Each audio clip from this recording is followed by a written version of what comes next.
Eric, you ready to rock? Rocking and rolling. Are you ready to rocker? Rocka? Let's rock away. Rockaway Beach. Rock, rock, rock away.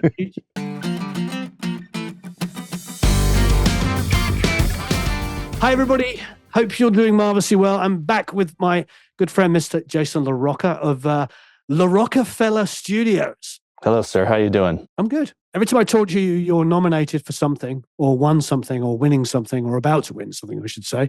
What's the latest and greatest that you've been working on? Well, we were working on two things that ended up getting nominated this year. One is in a new category, which is the video game category, which I think I mixed the soundtrack for God of War Ragnarok, the video game that came out last year. So that's the second year that they've had that category in the Grammys. It's very exciting, obviously. And then there's a lot of great scores that are nominated. So it's, just amazing to be part of, obviously, the elite list that are nominated. But it was a crazy project to work on. It was during the pandemic that we mixed it, so it was a little bit wild in terms of the whole process. But it's nice to have an acknowledgement for that. It was a lot of fun.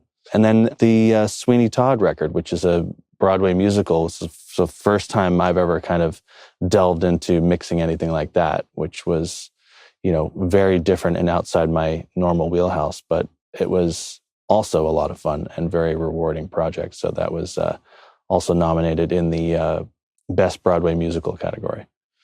So fingers crossed. Josh Grobin's singing the lead. So I'm a huge Josh Grobin fan. So not a bad singer, to say not the a least. bad singer at all. And, fabulous actor. And the whole cast is amazing. And, they did an amazing job. I guess they were tracking it during the show. So they would do it I think during the week, Monday, Tuesday, Wednesday, they'd be in the studio recording, and then they'd do the shows over the weekend.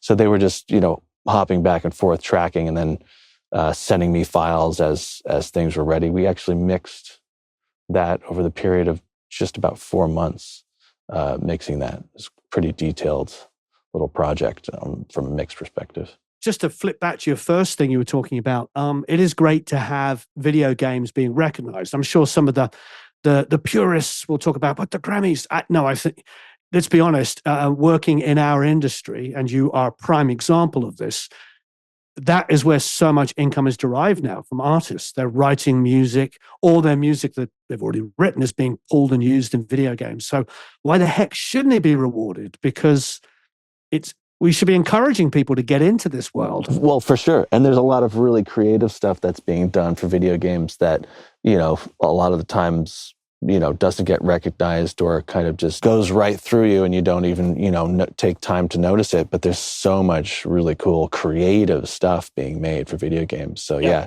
to have it, recognized on that platform, I think is really cool, because I'm a huge fan of a lot of it. And even the stuff that's nominated this year, like Sarah Schachner's score she did for, I think, Call of Duty is nominated, which is really awesome. Just great, brooding electronic stuff, and, just dark and menacing, and it's fantastic. So there's a lot of really cool stuff that's nominated. I think is really, really great that it's being recognized. I mean, there's also a lot of music done for these video games too. That's the other thing that people don't recognize is like a lot of people don't realize how much music we do for this stuff.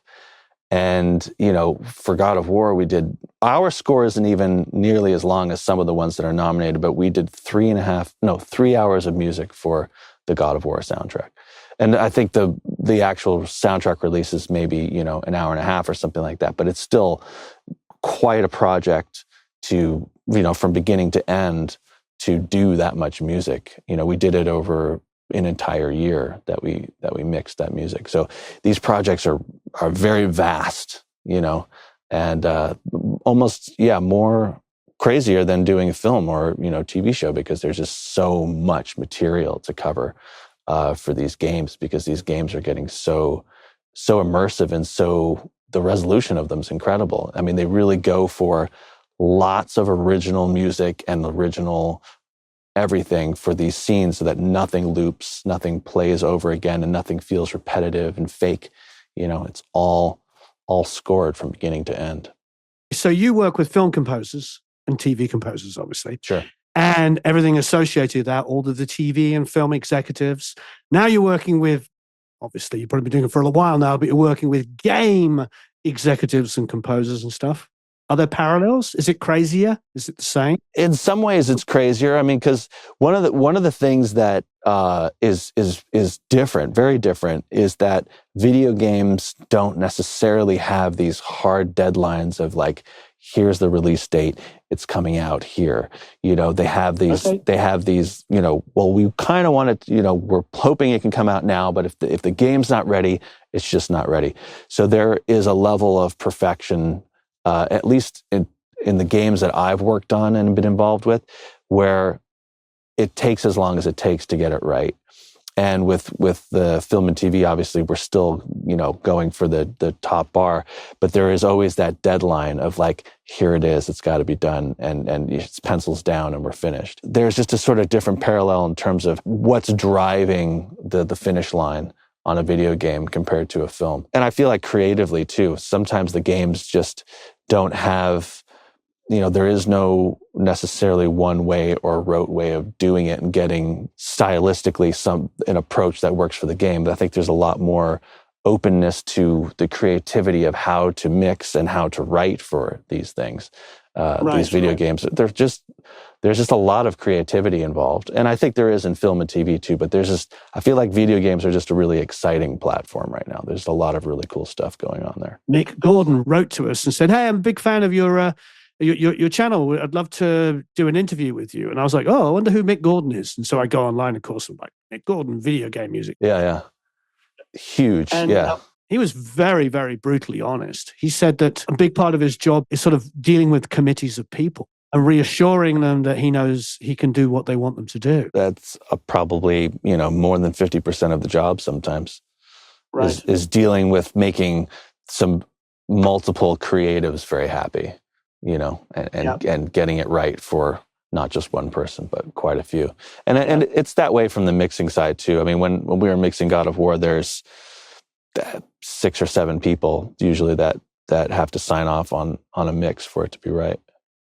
So there's a lot of, you know, and sometimes you have to, you know, some people have to sacrifice some of the things that they want, but generally there is a committee of people that have to approve things, which usually means it's just going to be that much better most of the time, because there's a lot of people with great input, you know, that helps make it better. I can imagine it can be frustrating, just like it is when you send the mix off to the band. And the bass player wants exactly. wants the bass louder the whole time. Yeah, you get the 4 completely conflicting mix notes. Is there, in the world of games, is there one kind of executive producer or director, whatever it's called, that you talk to specifically? Yeah, I mean, usually it's the composer. I mean, a lot of the time, yeah, with most of the game stuff that I've done, Cyberpunk was that way, Assassin's Creed was that way, Fortnite was that way. That was all mostly just the composer. There were some producers involved, but they usually didn't have much to say other than, you know, they thought it sounded great, or they would give a couple little minor, you know, details and tweaks of things that we would just incorporate in with the composer's notes. But a lot of the notes would typically just come from the composer. With God of War, we had a little bit more input from a few specific executive producers that would often agree with the composer. So it was mostly just, well, let's add all that in and make it all one set of notes. But sometimes they would conflict. It was rare, but every once in a while the producer would want things to be more reverby, for instance, than the composer wanted. So we would make 2 different versions. We would make something that, you know, the producers wanted and something that the composer might want for the soundtrack release. The video game executives are thinking about how this is going to integrate also. And the integration is not necessarily something that the composer is always thinking about. They'll think about, you know, how it's going to play against certain effects. They'll take those kinds of things into consideration maybe more than the composer will, specifically for video games, because they're dealing usually a little more intimately with how it's actually interacting with the game, whereas the composer is mostly just sort of writing almost without that material, without the visuals and that sort of thing. So sometimes it works out that their input is based on things that they know and that they're thinking about that we aren't. So, you know, a lot of the time those things are very helpful, actually, because we don't know that the this score needs to be much drier here because otherwise it's just a wash against the effects. They're hearing those things and we don't necessarily always hear those things. Sometimes we do, but a lot of the time with video games, it's just the music on its own that we work on and without anything else. Okay, so you're not seeing any visuals at all? Usually not. That's quite interesting. I wouldn't have thought that. I would have thought that most of the video game stuff I've done has almost always been without visuals. There's been a few things that I've done that have been with visuals, but a lot of the time it's just the music purely on its own. Well, sometimes it's also because the video game changes. What you're writing music for, there isn't a visual for yet, because the visual will change and be different based on what's happening in the game at that particular moment. So sometimes it's not feasible to actually do that. So for anybody that wants to get into this world, where they are mixing music that's composed for video and video games, essentially, what things do you think are unique to it? What techniques do you employ, maybe that have come from mixing rock and pop and everything else you've done? But is there any specific things, any tips you could give people that would be very specific for the genre?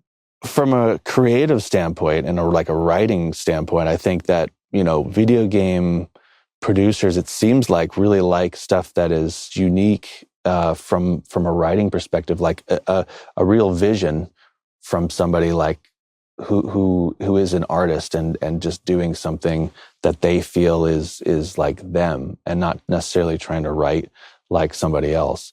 So I think creatively, video game guys are trying to seek out people that are already doing something pretty interesting and unique, and saying, oh, well, this is what we want for our video game.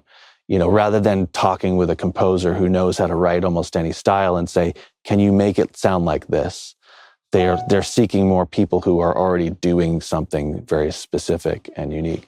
So, I think from a creative perspective, I think just doing those sort of things, putting out records and material that are really cool and sort of forward thinking, or whatever that means creatively, and seeing where that stuff lands, because these people are looking for this stuff. They're looking, because it's like so many video games are being, so much new material. They're looking for this stuff. At least with the young guys, I would say that's not trying to ride on something that's already been done, but something that would be sort of cool and unique, and that video game people will find this stuff. The video game stuff that I really like is usually stuff like that. It's like really cool and unique sort of scores that are like sort of sound like an artist rather than like a composer, if that makes sense. They're looking for you to kind of make what you do as cool as possible, twisting it in a way they wouldn't have thought of. Cyberpunk was probably the most extreme in terms of mixing creativity, where it was like the mix, the music was already pretty fantastic and sound designy and just absolutely washed with fantastic distortion and stuff like that. But then the mix, of course, had to, like, no holds barred, go a step further. So I had just absolutely done bizarre things with things like the snare drum, just like putting it through 4 different instances of Devil Lock and like things like that, where it was just like starting to feed back on itself. Really interesting. Nice. Yeah, really cool stuff like that. That just, everything I did seemed to sort of, like, anything extreme was like totally a go, basically. So yeah, for creative things like that, like a score like that for a video game, that's just as extreme as you could be was like exactly what they wanted. And that's really fun to do, because it's not often that I get to do that. So yeah, for sure, I think when I have that opportunity, it's kind of fun, and video games tend to want to, it's something specific. It's either something like that where it's like futuristic distortion, completely bit crush everything, or something like God of War, where it's like, let's throw this back to sort of ancient times and get this guttural, huge, sort of vast cinematic, landscape going that sort of fits that game. And I don't know. It's all fun. I like that it's all very different too. I suppose my gut is, me knowing your talents, knowing your background, that you came up as a musician and you've toured and really understood what it's like to get people moving on out in a crowd, and that stuff cannot be underestimated. Not at all. However, I feel like having the creativity and the edge and the way of looking at things in a different way is super, super powerful, as long as you have the foundations. So I think that's where you win because if somebody gave you a song to mix, I wouldn't say traditional because I don't know if that's even such a thing, but that was loud and slamming and just did the thing and hit you over the head, you could do that too. Yeah, of course. I mean, I didn't really, know much about orchestral music when I started working. I mean, my first real introduction to that was basically that I had interned for a film composer in 1998, and that was, I knew nothing about film music at all. Orchestral music wasn't really something I grew up around the house listening to. My mom was really into Joni Mitchell, and my dad was really into Led Zeppelin, and those were like, the two sort of worlds that I knew. Was like a lot of hippie music and stuff like that in the 60s. Right. And then, as I grew older, I started to get into, punk rock and then metal and stuff like that. So orchestral music wasn't really something I knew very well. So, right. When I was 18, I kind of, my eyes were wide open to this sort of, film score world of what was going on in the late 90s. And I was like, I love this stuff. This is incredible. And then I just sort of took the deep dive into all kinds of great stuff. And, Penderecki and, Arvo Pärt and, John Adams and like all that stuff. And I got really into like a totally different world that I felt like what I knew from rock and roll and from punk rock and from metal, there was a lot of interesting opportunity to integrate these things, I thought, of like what I knew about aggressive music and integrating that with this sort of like film music that was basically orchestral, but needing a bit of a revamp and a bit of like let's gut this up a little bit, you know what I mean? Which obviously now, it's 2024, a lot of music is like that. It's very hybrid. You've got scores that are very orchestral, but with like giant beats and distorted basses and things like that. So that to me is, I feel very at home with that kind of stuff, because that's kind of like what I love to marry is things that are very sort of classical and traditional with things that are very much not that and very electronic or distorted and rocky, and that I love that stuff because that's what I grew up listening to. It's an interesting hybrid, but now it's a little more commonplace. I think there's a lot of people like that, like me. But when I was, just starting out in 1998, I just like, this was all new to me. I just didn't grow up listening to classical music.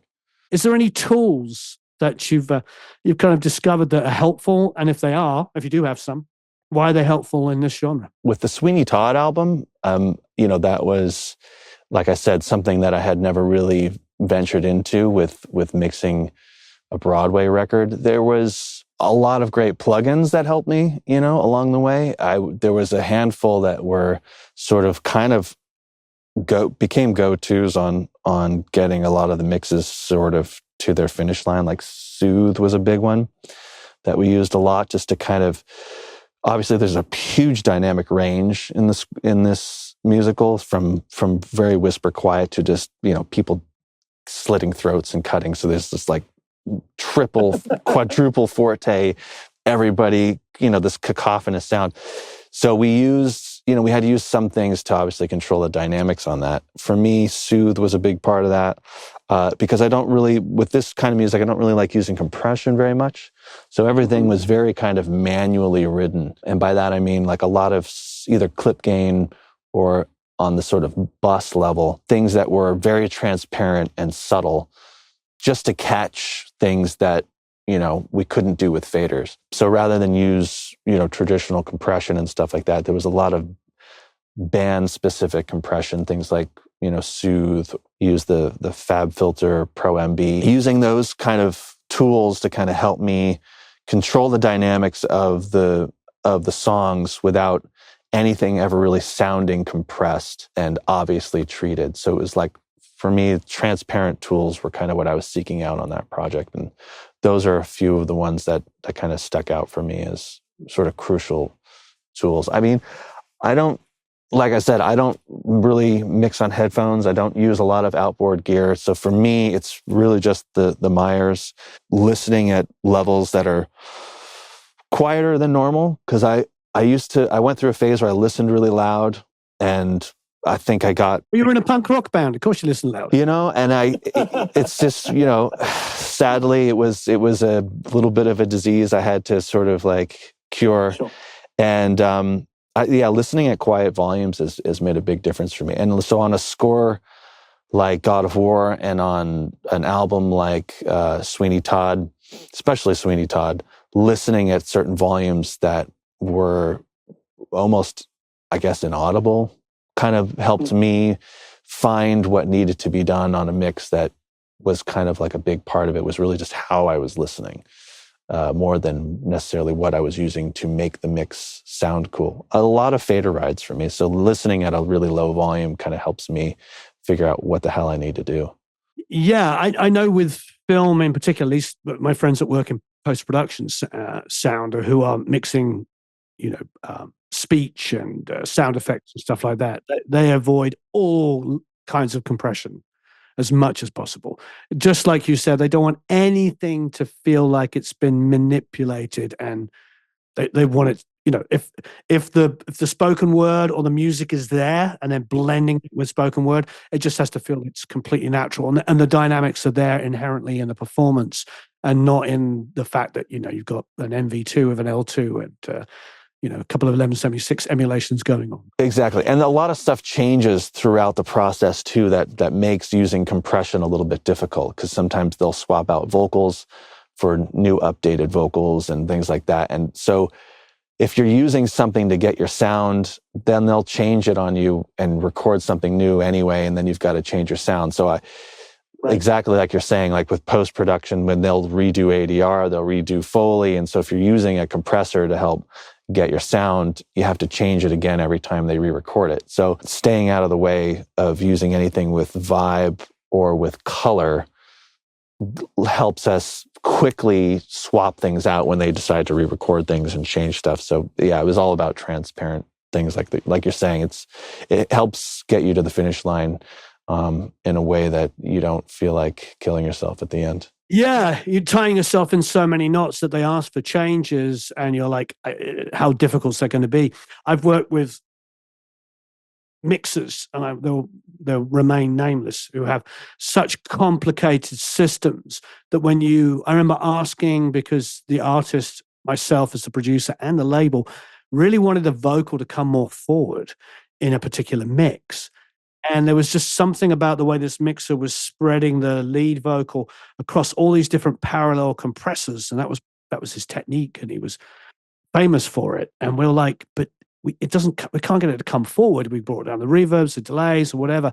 But there was some inherent kind of phase cancellation that wasn't, it just wasn't bringing that vocal where you wanted it, right in your face. And then he got very upset with us, because exactly what you're explaining, he tied himself into a knot where you can't undo. So is that something you learned the hard way, I suppose, Mr. LaRocca? Yeah, it is actually, because actually funny enough, at the beginning of the Sweeney Todd record, one of the mistakes I made was actually doing some of that. So I did learn actually specifically that this project wasn't going to work a certain way, because I had tried to do certain vibey things, use compression in a way that it was being used obviously, and you could hear what it was doing on the vocals, and give it almost like a rock and roll approach to certain things. Totally didn't work. So it was like, well, if I can't use those things, what can I use? And how am I going to approach making this sound polished and finished without using my normal go-tos of basic compression, just to sort of get some vibe and control some things. So I had to get rid of all that and kind of develop an approach that was a little bit more, a lot more work, basically, because I ended up having to do very fine passes of automation to do everything very sort of manually, with not only the orchestra but with the vocals as well. Do you use a fader, anything with the fader to write the automation in, or do you draw it in, or combination? I do a combination of both. I mean, I do my first passes usually on the console, so I'll just do getting basic balances going and things that I know I need to do. But then when I get into, S's and T's and breaths and words and things like that, I get pretty impatient with doing that on faders. So I just go in and I draw it. I like to see it, and I can, a visual guy. So it's like, you got Pro Tools, why not use it? You know what I mean? So I get in and I draw with the clip gain a lot. Yeah, I had those conversations many times with people. I found there's lots of really fancy, great plugins to control, those excessive S's and T's and all that kind of stuff. But I very rarely found a plugin that solves every single issue on a vocal. So often I'm running 2 to 3 different plugins on it, or sometimes 2 or 3 DSs on it. And then after doing that for a while, I was like, I'm just going to go in there and draw them all down. And that's what I do now. Yeah. Rarely DS or any of that kind of stuff, except for a plugin that you just mentioned when I asked for essential plugins. And we're not paid to say this, but yeah, Soothe 2. Soothe 2 just seems to control. And I've been using it on other things other than vocals for quite a while now. And it always defaults to kind of the mids to the high mids where you expect it to be, because those, of course, the high mids are going to be the most offensive region. But now when I draw it down to some of the low mid area, it can really get rid of the mud buildup in a lot of instruments. It's a fantastic plugin. Yeah, it's incredible. And I used it on everything, not just vocals as well. So especially there's a lot of woodwinds in this, in this play and in the song. So there's a lot of stuff that gets pretty brittle and can get pretty high and difficult to hear. So the Soothe 2 is, usually one of those things that is fairly quick to sort of solve that problem. So, and without having to do heavy EQ things that would otherwise make it sound a bit phasey and weird, I can keep it pretty transparent and it's still controlling all that stuff and, getting it to sound right in the pocket. So Soothe 2 is great. Oh, and actually another one that I used a lot was the Weiss de-esser, because that's... Oh, okay. That for some reason always kind of feels super transparent, even though I look at it and I can see that it's clamping down pretty hard and I never hear what it's doing. So I love that plugin. It's great too. And not just for controlling S's, but controlling stringed instruments like plucking and stuff like that. It can really get rid of hard picking sounds and stuff like that. It's a really great plugin. I love it. I use this digital EQ called Equality, which is a DMG audio plugin. They're sort of famous for the Limitless plugin that I think is really great, but I use their EQ a lot too, and that's really easy to automate and, draw out, weird resonant things. And then I've had it for years. It's a kind of a old plugin, but I love that one. It's kind of one of my basic tool chest. Do you like visual components? I love visual components. Yeah, absolutely. Yeah. I mean, I definitely think certain things are cool for getting, when you feel at home mixing like a drum kit, SSL, channel strips feel kind of easy to draw up, that snare meat and the kick drum bottom. And so I'll use SSL stuff for that. I don't feel like I need visual feedback for that. But when I'm getting into kind of maybe the broadscapes or like with SSLs or with I like the plugin alliance stuff. So I like the Lindell channel 80 and channel 69 and channel 50, the API and the Helios and the Neve. I love those plugins. So I'll usually do broad stuff with those just to get vibe going. And then I'll typically, if I need to do surgical things and get in there and carve stuff, I'll use the visual feedback plugins just because I have no idea where to find some of these resonant peaks and stuff like that. So I can just see them right away and I go, there it is, pull it out. So I do the vibey stuff with the old school things that I'm used to from growing up, and then get sort of surgical with the more visual feedback plugins like Equality or with the Pro Q usually, or the Soothe, one of those three typically. And the Weiss is also good for that too, because it does give visual feedback. So for de-essing, the Weiss has a great analyzer that I can see really easily where those sibilant things are or where those peaky mid-range things are and get rid of them really quickly. You're going back to composers choose you because they know you can deliver the goods and do a good mix, but you're also bringing in interesting, exciting elements which make them feel cool. They're playing it to their client. They're like, hey, and they're like, oh, that's a cool thing. That's edgy, that thing, the way that was distorted. Yeah. I do wonder, because the thing I like about rock music in general, and that includes punk and everything and prog, you name it, I don't care. Anything rock, is that we do have quite a lot of latitude for things being messed up and not very good, almost like deliberate. So I feel like from the video stuff, I'm not a big video game player. My son's, he has a ton of stuff, and Eric, who's on the other side of your camera, definitely plays a lot of video games, don't you? Till like 4 o'clock in the morning. Oh yeah. Yeah. What are your favorites, Eric? Let's see. God of War Ragnarok, Cyberpunk. You mentioned Fortnite. 2 for 2. I'm 2 for 2 so far. You know about Fortnite, lady? Fort, I'm 3 for 3. Yeah, honestly. Damn. Wow, look at you guys. In a bond. Wow.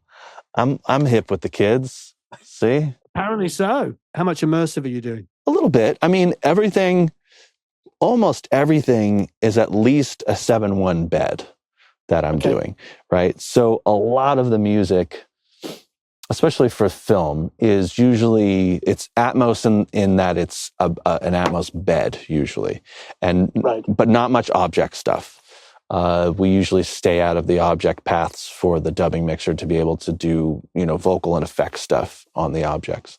But we'll definitely do a pretty, as wide of a bed as we can do. And I've done, some 712 stuff, where we put just a basic, overhead into the music. Flash, for instance, was 712. And I just mixed the new Warner Brothers logo, which will be coming out in the next couple of months. And that we did in full Atmos. That's just music. There's no effects or dialogue or anything like that in there. So that's... Dude, you're like you're becoming the guy. Definitely pretty... I'm super stoked on that. Like if nothing ever cool happens after this, I'll at least have done the Warner Brothers logo, which is like, growing up, obviously, most of my favorite films, the Warner Brothers logo. And it's like, the classic Warner Brothers logo redone. So it's great. Actually, we did it in 9.1. So we used a 9.16 bed. So in the new Pro Tools, obviously you can do the 9.16. So the basic orchestra, which I actually recorded. So I recorded it basically in a way that the microphones I used to pick up the orchestra went into the speakers in a 9.16 array. We used objects and stuff like that to kind of make it even more immersive and exciting. But it's just it's one orchestra recording in a room. That's all it is. So how can you make that sound really immersive? Mainly just taking mics and kind of throwing around a little bit, but not getting too hokey and weird. Yeah. So you recorded something that you could use in an immersive situation, romantic. Exactly. So like I had like a standard Deca tree, which that kind of became the left and the center and the right speaker. And then I used the wide outriggers, they call them, which are the mics that you're usually out on the far end of the violins and the far end of the cellos. And those mics I panned into the wide speakers just off to the left and the right speaker. And then I used a surround pair that was another 7 feet or so back from the tree, and then another surround pair that was back another 20 feet from that. So the one that was 8 feet back, I put into the side speakers, and then the one that was 20 feet back, I put into the rear speakers. And then I used some overhead mics in the room, just sort of quite a bit higher and pointed up to kind of get the ceiling ambience, and I panned those hard into the ceiling so that when you sat in the middle of the room, you sort of felt like you were in the conductor's position with all of the ambience that was, playing in the actual scoring stage in the recording of, or in the mix of the logo. So it came out good. My concept was to kind of make it just sound like a realistic immersion of being in that position. And I have a lot of different things I want to experiment with in the future, but it was a good start on kind of my foray into kind of getting some kind of a cool Atmos recording capture without using reverb or anything like that, just purely using microphones. And how do you feel like it came out? I think it came out great. I think if I do anything, I might try and push the Atmos ceiling mics further up and get them even further away from the tree, which is at about 10 feet, and go, maybe another 10 feet above that. These were only about 4 feet above the tree, which felt cool, but not quite far enough away. I think I want to experiment with going even higher. It's fun, man. The Atmos thing is cool. And when they want it delivered that way, it's nice knowing that in advance, so you can record it in a way that feels very immersive, and then you just put the microphones around the speakers and you're sort of 90% of the way there, This has been a lot of fun. It's been a lot of fun. Thank you, Warren, for having me. I see that you're still in holiday mode. I just noticed you've got the Christmas tree in the background. I know. My wife is so on this stuff, like Christmas. She does Christmas better than any person I've ever met in my life. I held on. You held on. This is the only thing left in the house that's Christmassy. Thank you, everybody, for watching. There will be a link, of course, to all things Jason down below, website and all that kind of good stuff. So thanks again ever so much. I really appreciate it. And congratulations on your continued growth and success. You deserve it. Thank you so much, Warren. Appreciate it. See you soon. Thanks. Thanks, everyone. So long. Farewell. La Wiedersehen. Au revoir. Adios. Goodbye. Ciao.